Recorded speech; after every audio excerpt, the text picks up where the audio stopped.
Vamos a hablar de la salud de nuestro compañero, de mi compañero de radio, de Sergio Lapegüe. Se complicó. Bueno, él además de COVID y de toda la complicación que viene teniendo por su situación, él tiene asma. Entonces, por ahí es una situación un poco más compleja, ¿no? Para alguien que tiene coronavirus. Fue derivado a terapia intensiva, hay un tema de inflamación de pulmón. Vamos a hablar con el doctor Montiel, Guillermo Montiel, que es neumonólogo. ¿Cómo le va, doctor? Gracias por la comunicación. No, por favor, gracias a ustedes. Siempre es muy importante lo que hacen desde el punto de vista de la difusión de toda esta enfermedad, ¿no es cierto? Sí, sí, porque la verdad que me parece que muchos todavía no han entendido. Digo, no crear pánico ni nada, pero sí tener cuidado, que no es una boludez tener COVID. No es, ay, ojalá que me lo pegue así me libero, las pelotas. Doctor, ¿qué significa esto de que se haya complicado el cuadro por una inflamación en los pulmones? ¿Qué es una neumonía? ¿Qué sería?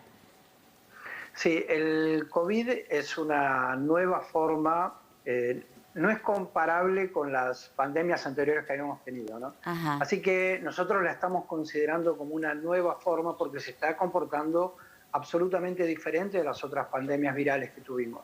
Por ejemplo, lo primero que tenemos acá es que está prolongado en el tiempo. Las otras eran unas pandemias de invierno un poquito más prolongadas. Ahora estamos con un poquito de suerte esperando que termine en octubre, posiblemente, ¿no? Con olas que se van repitiendo como de la misma manera que está pasando en Europa y en otros países. Claro. El tema de la inflamación, este virus, no solamente... el pulmón está compuesto, por así decirlo, por alvéolos, sacos donde está el aire, y por vasos, los vasos que van a tomar el oxígeno de esos alvéolos. Este virus complica tanto el alvéolo como a los vasos, provocando neumonías por inflamación de los alvéolos y vasculitis con trombosis por inflamación de los vasos. ¿Y esto puede sí. Perdón, doc, ¿esto puede complicarse en un caso como el de Lapegüe que tiene asma? El asma en sí, el asma leve o el asma sin demasiado uso de corticoides sistémicos, de por sí no es una complicación que predisponga mal al coronavirus. El problema es que en muchos lugares, por esta, entre comillas, prohibición de no usar aerosoles o nebulizaciones, estos pacientes son subtratados ocasionalmente. No digo que Lapegüe haya tenido eso, por favor, no, pero lo estoy hablando en general. Sí, sí. El tema es que el asma, como el EPOC, como enfermedades neuromusculares o como apneas de sueño, deben ser tratadas aunque yo tenga COVID. Es decir, son dos cosas separadas. El tema de la inflamación del pulmón es algo que uno espera que ocurra, no siempre ocurre, pero uno espera que ocurra después del periodo de viremia alta, donde uno puede tener fiebre y demás, que son después de los 7, 10 días. Después de ese periodo de 10 días, 7, 10 días, viene un periodo inflamatorio. Por eso los pacientes tienen dos drogas que son las que estamos tratando. Uno son los corticoides, se usa dexametasona, 6 miligramos o algún equivalente, para tratar la inflamación.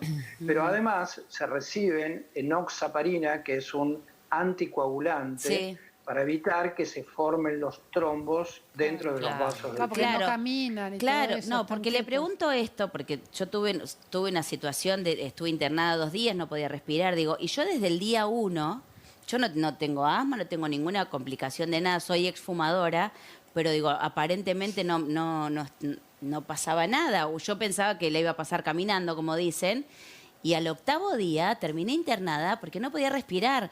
Y yo desde el día 1 estuve con corticoide, con amoxidal y con esto que usted nombró recién. Enoxaparina. Sí. Enoxaparina. Y sin embargo se me complicó y sin embargo tuve una filtración en el pulmón. Digo esto para que uno entienda lo complejo que tiene este virus, la complejidad de este virus, que aún no teniendo asma y aún no teniendo ningún antecedente... No se sabe cómo se va a comportar. No se sabe cómo. Exacto.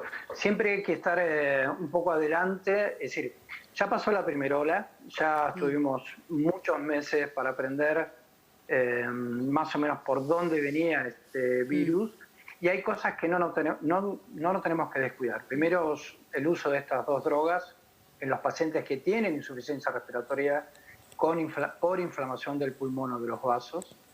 Y segundo, el uso de distintas terapias que llamamos no invasivas, que se demostró a lo largo y a lo ancho del país que disminuyeron mucho el ingreso a lo que llamamos terapia intensiva y la intubación en la terapia intensiva. Disminuyó mucho el uso de REM, exacto, disminuyó muchísimo cuando utilizamos lo que llamamos el alto flujo termohumidificado y la terapia con CPAP o presión positiva.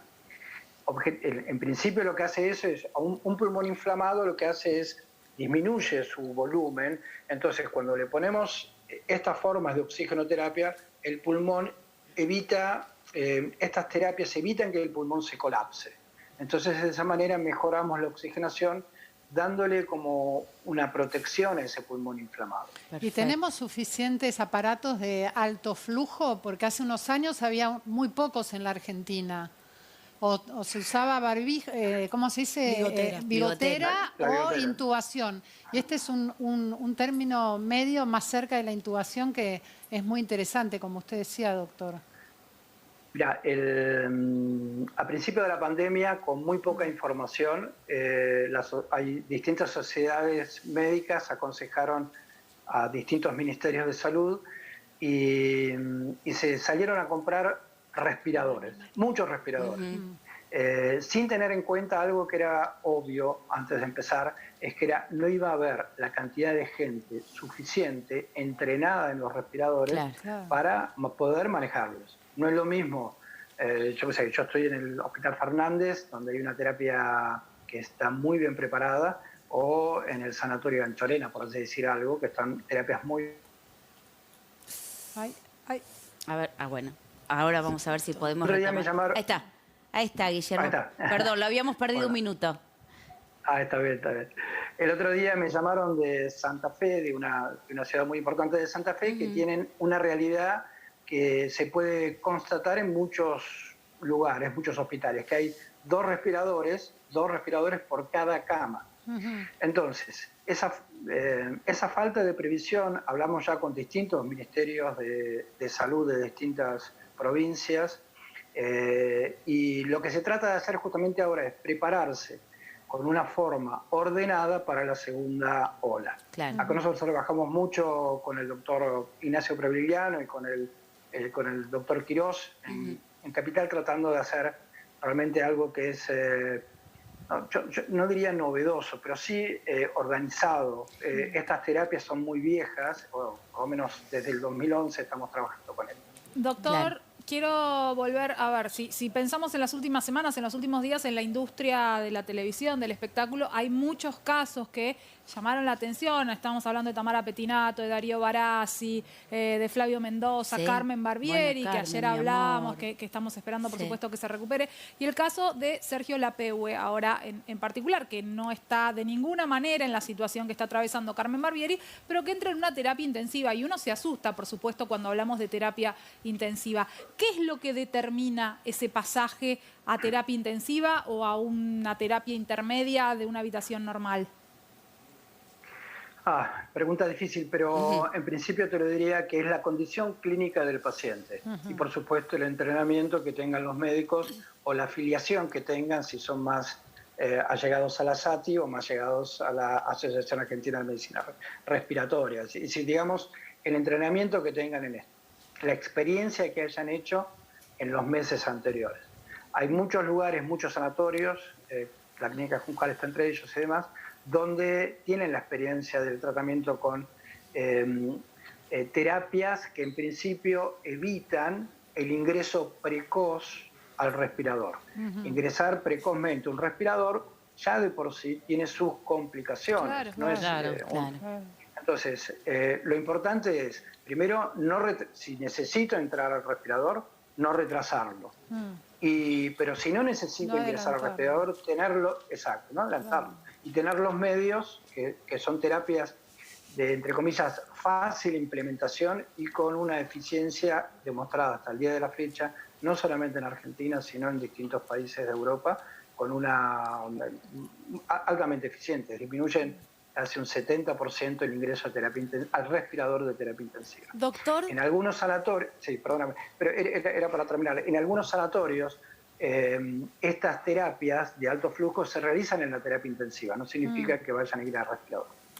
Sabemos que muchas personas que reciben el alta de coronavirus quedan con consecuencias, todavía no se sabe si para siempre o momentáneas, pero con consecuencias, en fin, en sus pulmones.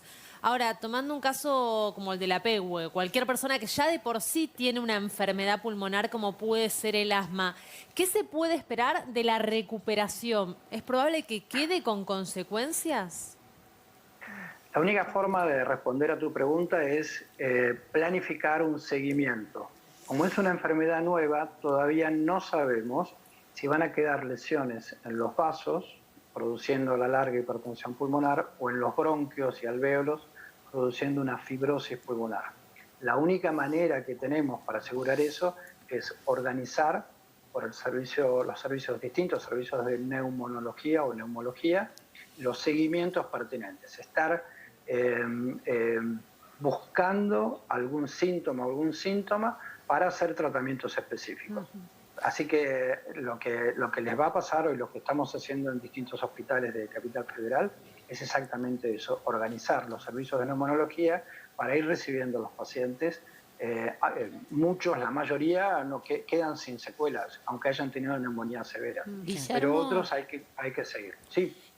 Me quedé un poquitito con esto que te había preguntado Tati, ¿no? Y cuando vos empezaste a hablar de la intubación precoz, ¿crees que realmente el cuerpo médico en general está preparado para, digamos, para usar los respiradores, para saber cuándo ponerlos? Y en todo caso, ¿cuáles son las secuelas de cuando se pone un respirador antes de tiempo? El respirador precoz no es una buena indicación al día de la fecha. Por ahí cuando tomaron las decisiones de decidir intubación precoz, no había mucha experiencia. Al día de hoy no es bueno colocar a alguien que no necesita un respirador en un respirador, y eso ya lo estuvimos discutiendo a lo largo y a lo ancho del país. Si yo te pongo en un respirador, por ejemplo, cualquiera de nosotros que no tiene ninguna enfermedad, te lo pongo en un respirador, yo ya tengo que controlar todo. Te voy a poner muchas drogas para que estés relajada. Eso puede traer a la larga lesiones a nivel de los nervios y de los músculos. Por ahí se ¿generales o de lo pulmonar? ¿De los nervios y los músculos, de lo que tiene que ver con el sistema respiratorio, digamos, como desde la boca hasta o en general lo muscular, de todo el cuerpo? No podés caminar, salís sin caminar, quedás flácido. Sí. No digo que todos, perdón, no quiero llevar miedo tampoco. No. Pero existe una lejana probabilidad de que ingresar al respirador y salga vivo del respirador quede con muchas secuelas que, como decía la presidente de la SATI, tarde más de un año en recuperar. Wow. Rehabilitación. Muchísimo. Doctor, le quería hacer una consulta, porque estamos hablando de la PEWE, por supuesto que es un adulto, pero ¿qué pasa con los chicos si se contagian COVID y son asmáticos? Chicos menores de 12 años, de 10 años, en donde la falta de oxígeno, si un adulto no la puede manejar, un chico entra en una desesperación constante. ¿Cómo es el tratamiento en ese caso? ¿Es similar al de un adulto? En principio, lo que se trata acá, lo que tratamos de poner desde la Asociación Argentina de Medicina Respiratoria y específicamente desde el Hospital Fernández, es que lo que tenemos que tratar es la insuficiencia respiratoria. Y la insuficiencia respiratoria se trata con oxígeno, y en estos casos, al tener unos pulmones que disminuyen de su volumen, con algo de CPAP, que te los infla, o de presión positiva. A los niños pasa lo mismo. El tema es que los niños no tienen el mismo cuadro de insuficiencia respiratoria que los adultos. En los niños también está descrito mucho compromiso a nivel gastrointestinal, con algunas patologías intestinales, diarrea, necrosis, etcétera, ¿no? Pero en caso de tener insuficiencia respiratoria en pediatría, en chicos chiquitos, el tratamiento es lo mismo. Fíjense que quiénes fueron uno de los precursores del tratamiento con alto flujo en el país. Pediatría, con los episodios de bronquiolitis. Claro. Tanto es así que desde que empezó a usarse el alto flujo en pediatría en Capital Federal, lo que se vio es que disminuyeron groseramente la cantidad de chiquitos que iban a los respiradores a terapia intensiva. En este momento en el Hospital Fernández está viniendo una de las kinesiólogas de Ricardo Gutiérrez, que es de la terapia intensiva de Ricardo Gutiérrez, Alejandra Larreta, que es una de las pioneras en este tipo de tratamiento. Doctor, todos sabemos los cuidados que tenemos que tener cotidianamente, el barbijo, el lavado de manos, la distancia social, pero tener, a ver, capaz que me sale mal el nombre, a lo majú, tener un oxímetro, ¿se dice? Un oxímetro en casa. Oxímetro. Tener un oxímetro en casa, o sea, para poder saber si tenemos suficiente... Si está saturando bien la saturación. Bien. ¿Es bueno o es una exageración? Wow. Para mí médico me encantaría saber todo el tiempo la oxigenación. Claro, más neumonólogo. Hay aparatos actualmente que estuvimos probando, un equipo, etcétera, que se comunica por internet. Es decir, vos estás en tu casa, estás haciendo lo que sea y estás comunicada y yo veo lo que está pasando en mi casa o en el celular con tu oxigenación. Pero eso ya vamos a entrar en un grado de locura grande. Por ejemplo, yo le doy a un paciente un tensiómetro para que se controle la presión. Y termina en lo que... Es decir, hay de todos, hay gente que lo va a hacer bien, pero uno corre el riesgo de encontrar pacientes que van a estar controlando la presión todo el tiempo y dice, doctor, tengo 11, doctor, tengo 12. Y acá pasa lo mismo. El oxímetro es una herramienta, entre comillas, médica o del kinesiólogo respiratorio. Y entonces, si vos tenés un oxímetro, yo te puedo decir, dejate de estos niveles, pero yo no lo recomiendo. No lo recomiendo, está bien. Pues te obsesionás y te entras a medir como pesarte 10 veces por día. Sí, sobre todo porque te empezás a poner nerviosa y eso es contraproducente para la buena respiración también. Entonces, para todo, una locura. Porque para eso están Era los una médicos. exageración, entonces. No, bueno, pero hay mucha gente que lo tiene. O mucha gente que se lo ha comprado. Yo me estuve por comprar, pero sabía que me iba a volver loca si lo tenía y iba a estar obsesionada con el tema. No. Vos estás loca. Eso ya sé. Bueno, imagínate si tenía el aparatito ese todavía. Te quiero. Doctor, gracias. Seguramente lo volveremos a molestar si usted nos deja. No hay ningún problema. Gracias, muy Muchas amable. Gracias a ustedes. Muchas gracias. Muchas gracias. Bueno, el doctor Guillermo Montiel, súper claro. Me gustó.